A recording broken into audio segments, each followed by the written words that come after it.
महाभारत में कुंती पुत्र कर्ण को अधिरथ और राधा ने पाला था। वे बालक गंगा में बहते हुए एक किनारे से जा लगा। उस किनारे पर ही धृतराष्ट्र का सारथी अधिरथ अपने अश्व को जल पिला रहा था। उसकी दृष्टि मंजूषा में रखे इस शिशु पर पड़ी। अधिरथ ने उस बालक को उठा लिया और अपने घर ले गया। अधिरथ निसंतान था। अधिरथ की पत्नी का नाम राधा था। राधा ने उस बालक का अपने पुत्र के समान पालन किया। उस बालक के कान बहुत ही सुंदर थे, इसीलिए उसका नाम कर्ण रखा गया।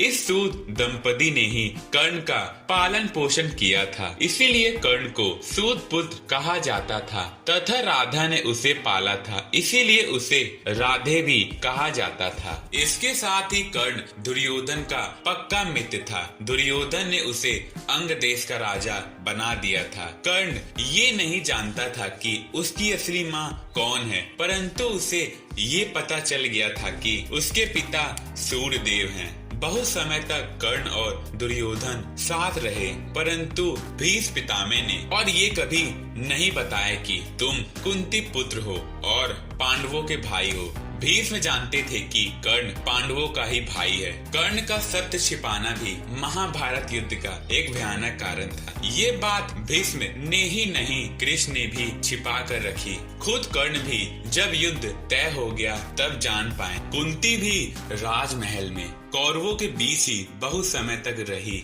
और बाद में वे महात्मा बिंदुर के यहाँ रहने लगी थी। कुंती भी ये जानती थी कि कर्ण मेरा पुत्र है और उसका एवं कर्ण का कई बार सामना हुआ, परंतु कुंती ने भी ये बात तब तक जाहिर नहीं की जब तक कि युद्ध तय नहीं हो गया। यही बात कृष्ण को भी बहुत पहले से ही पता था और वे भी कर्ण से कई बार मिले, परंतु इन्होंने भी कभी इस बात को जाहिर नहीं किया। हालांकि ये बात भगवान श्री कृष्ण ने ही पहली बार कर्ण को बताई थी कि तुम कुंती के पुत्र हो।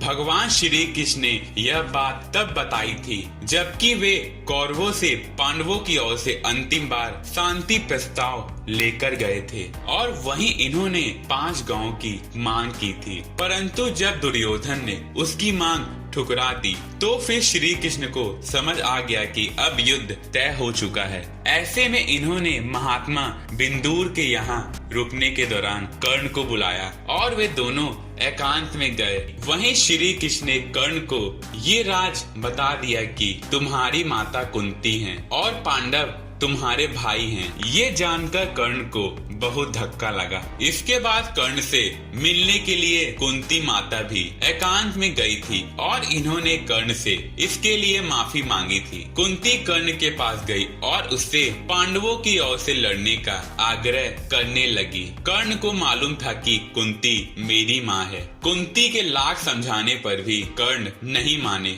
और कहा कि जिनके साथ मैंने अब तक का अपना सारा जीवन बिताया उसके साथ मैं विश्वासघात नहीं कर सकता। तब कुंती ने कहा कि क्या तुम अपने भाइयों को मारोगे? इस पर कर्ण ने बड़ी ही दुविधा की स्थिति में वचन दिया। माते तुम जानती हो कि कर्ण के यहाँ आचक बनकर आया कोई भी खाली हाथ नहीं जाता। मैं तुम्हें वचन देता हूँ कि अर्जुन को छोड़कर मैं अपने अन्य भाइयों पर शस्त्र नहीं उठाऊंगा। जब कर्ण का वध हो गया उसके बाद उसके दाह संस्कार के समय ही दुर्योधन को ये पता चला कि कर्ण कुंती का पुत्र था। ये जानकर सभी हैरान रह गए थे। तो दोस्तों ये था कर्ण का ऐसा रहस्य जो आपको पहले नहीं पता होगा। आशा करता हूँ कि आपको ये वीडियो अच्छी लगी होगी। अगर अभी तक आपने चैनल को सब्सक्राइब और वीडियो को लाइक और शेयर नहीं किया है जल्दी कर ले। वीडियो को देखने के लिए धन्यवाद।